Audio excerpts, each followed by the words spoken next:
much. Thank you. I moved to America 12 years ago with my wife, Terry, and our 2 kids. Actually, truthfully, we moved to Los Angeles. Thinking we were moving to America. But anyway, it's a short plane ride from Los Angeles to America. I got here 12 years ago, and when I got here, I was told various things, like, Americans don't get irony. Have you come across this idea? It's not true. I've traveled a whole length and breadth of this country. I have found no evidence that Americans don't get irony. It's one of those cultural myths, like the British are reserved. I don't know why people think this. We've invaded every country we've encountered. But it's not true Americans don't get irony, but I just want you to know that that's what people are saying about you behind your back. You know, when you leave living rooms in Europe, people say, thankfully, nobody was ironic in your presence. But I knew that Americans get irony when I came across that legislation, No Child Left Behind. Because whoever thought of that title gets irony. Don't they?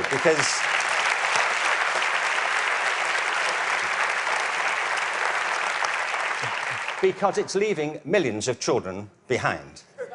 Now, I can see that's not a very attractive name for legislation. Millions of children left behind. I can see that. What's the plan? Well, we propose to leave millions of children behind, and here's how it's going to work. And it's working beautifully. In some parts of the country, 60% of kids drop out of high school. In the Native American communities, it's 80% of kids. If we halved that number, one estimate is it would create a net gain to the US economy over 10 years of nearly $1 trillion. From an economic point of view, this is good math, isn't it? That we should do this. It actually costs an enormous amount to mop up the damage from the dropout crisis. But the dropout crisis is just the tip of an iceberg. What it doesn't count are all the kids who are in school but being disengaged from it, who don't enjoy it, who don't get any real benefit from it. And the reason is not that we're not spending enough money. America spends more money on education than most other countries. Class sizes are smaller than in many countries. And there are hundreds of initiatives every year to try and improve education. The trouble is, it's all going in the wrong direction. There are 3 principles on which human life flourishes, and they are contradicted by the culture of education under which most teachers have to labour and most students have to endure. The first is this, that human beings are naturally different and diverse. Can I ask you, how many of you have got children of your own? OK. Or grandchildren? How about 2 children or more? Right. And the rest of you have seen such children? Small people wandering about. I will make you a bet, and I'm confident I will win the bet. If you've got 2 children or more, I bet you they are completely different from each other, aren't they? Aren't they? You would never confuse them, would you? Like, which one are you? Remind me. You know, your mother and I are going to introduce some colour-coding system so we don't get confused. Education under No Child Left Behind is based on not diversity, but conformity. What schools are encouraged to do is to find out what kids can do across a very narrow spectrum of achievement. One of the effects of No Child Left Behind has been to narrow the focus onto the so-called STEM disciplines. They're very important. I'm not here to argue against science and math. On the contrary, they're necessary, but they're not sufficient. A real education has to give equal weight to the arts, the humanities, to physical education. An awful lot of kids... Sorry, thank you.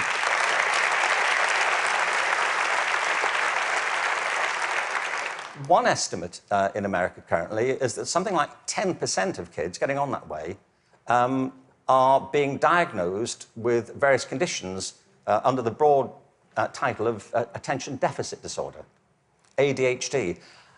I'm not saying there's no such thing. I just don't believe it's an epidemic like this. If you sit kids down hour after hour doing low-grade clerical work, don't be surprised if they start to fidget, you know.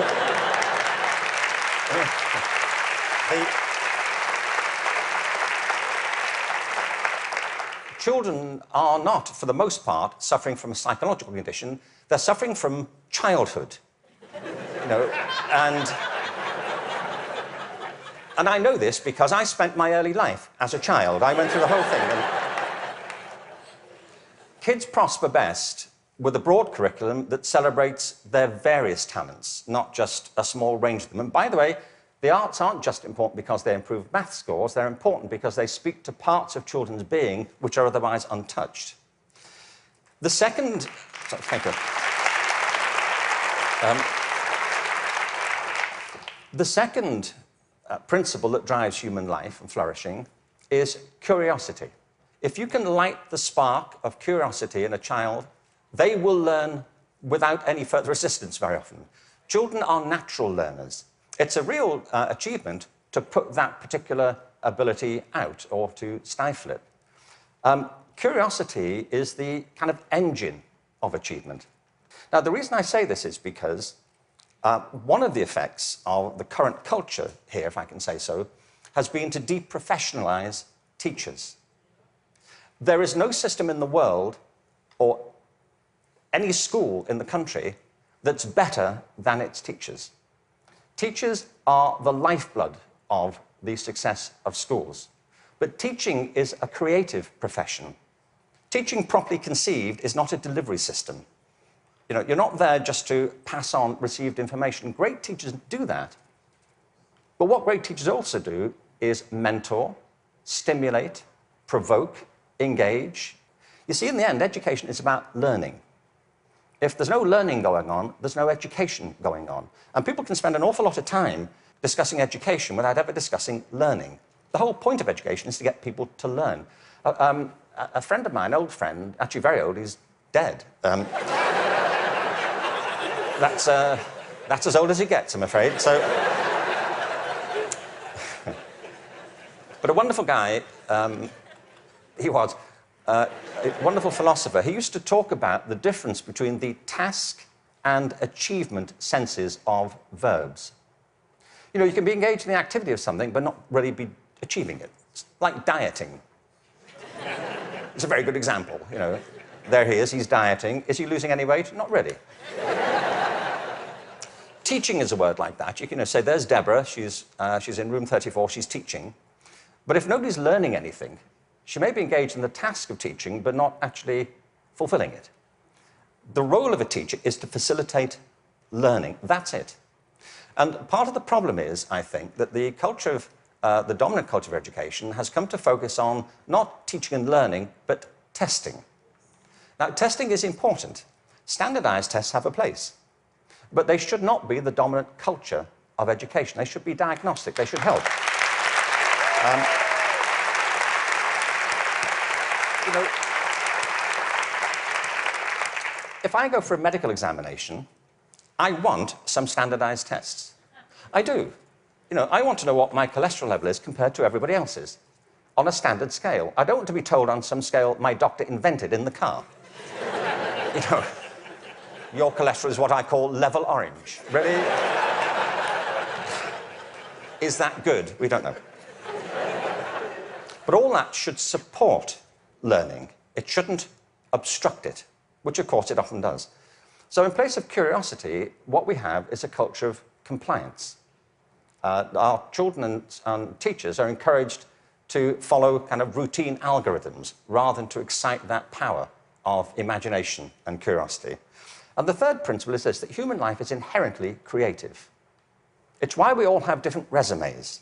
We create our lives and we can recreate them as we go through them. It's the common currency of being a human being. It's why human culture is so interesting and diverse and dynamic. I mean, other animals may well have imaginations and creativity, but it's not so much in evidence, is it, as ours. I mean, you may have a dog. you know, and your dog may get depressed. You know, but it doesn't listen to Radiohead, does it? And, sit staring out the window with a bottle of Jack Daniels. And you say, would you like to come for a walk? He said, no, I'm fine. No. You go, I'll wait, I'll go. But take pictures. We all create our own lives through this restless process of imagining alternatives and possibilities, and one of the roles of education is to awaken and develop these powers of creativity. Instead, what we have is a culture of standardization. Now, it doesn't have to be that way. It really doesn't. Finland regularly comes out top in maths, science, and reading. Now, we only know that's what they do well at because that's all that's being tested currently. That's one of the problems of the tests. They don't look for other things that matter just as much. The thing about work in Finland is this.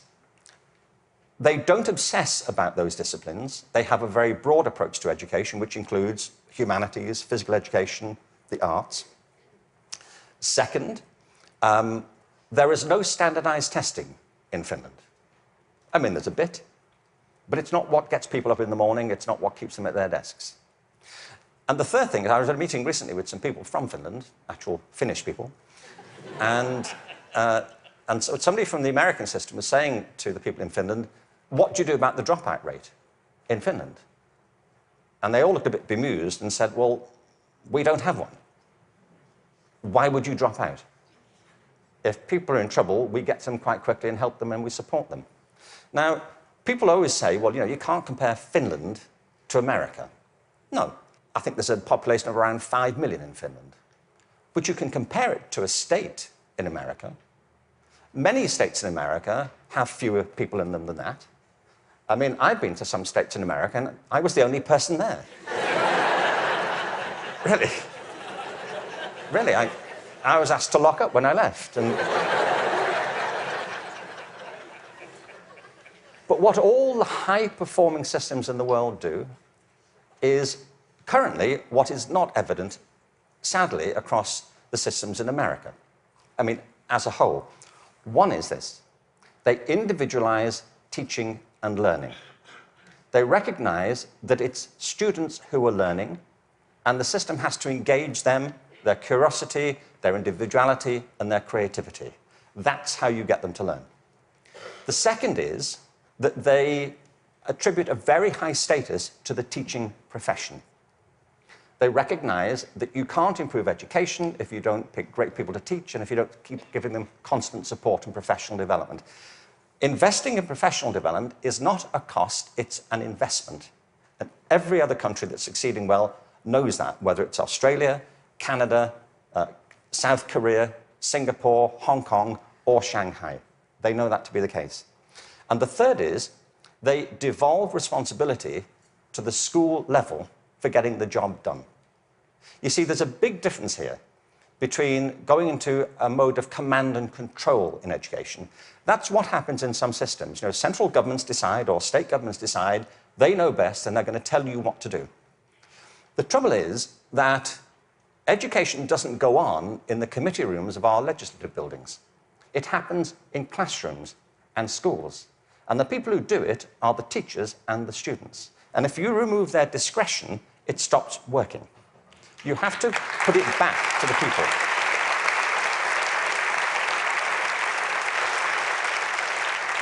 There's wonderful work happening in this country.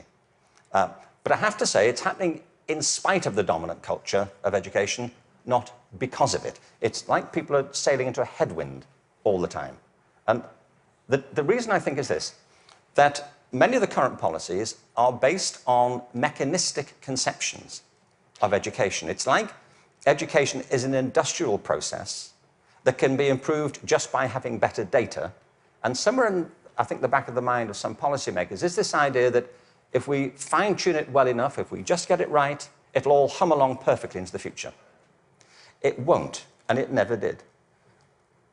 The point is that education is not a mechanical system, it's a human system. It's about people. People who either do want to learn or don't want to learn. Every student who drops out of school has a reason for it.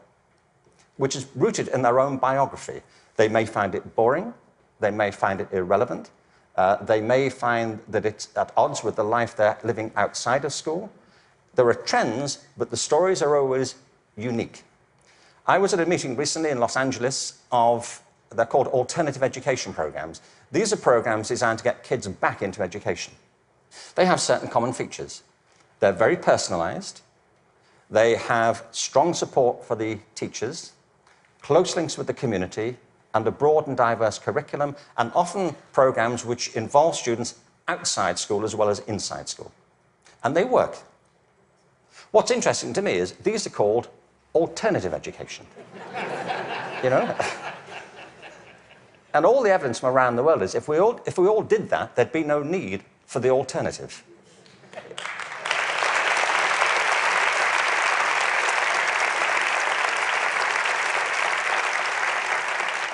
So I think we have to embrace a different metaphor. We have to recognize that it's a human system and there are conditions under which people thrive and conditions under which they don't. We are, after all, organic creatures. And the culture of the school is absolutely essential. Culture is an organic term, isn't it? Not far from where I live is a place called Death Valley. Death Valley is the hottest, driest place in America, and nothing grows there. Nothing grows there because it doesn't rain, hence Death Valley. In the winter of 2004, it rained in Death Valley. 7 inches of rain fell over a very short period. And in the spring of 2005, there was a phenomenon. The whole floor of Death Valley was carpeted in flowers. For a while. What it proved is this, that Death Valley isn't dead. It's dormant. Right beneath the surface are these seeds of possibility, waiting for the right conditions to come about. And with organic systems, if the conditions are right, life is inevitable. It happens all the time. You take an area, a school, a district, you change the conditions, give people a different sense of possibility, a different set of expectations, a broader range of opportunities. You cherish and value the relationships between teachers and learners. You offer people discretion to be creative and to innovate in what they do. And schools that were once bereft spring to life. Great leaders know that. The real role of leadership in education, and I think it's true at the national level, the state level, at the school level, is not and should not be command and control. The real role of leadership is climate control, creating a climate of possibility. And if you do that, people will rise to it and achieve things that you completely did not anticipate and couldn't have expected. There's a wonderful quote from Benjamin Franklin. There are 3 sorts of people in the world. Those who are immovable, people who don't get it, they don't want to get it, they're not going to do anything about it. There are people who are movable, people who see the need for change and are prepared to listen to it. And there are people who move, people who make things happen. And if we can encourage more people, that will be a movement. And if the movement is strong enough, that's, in the best sense of the word, a revolution. And that's what we need. Thank you very much.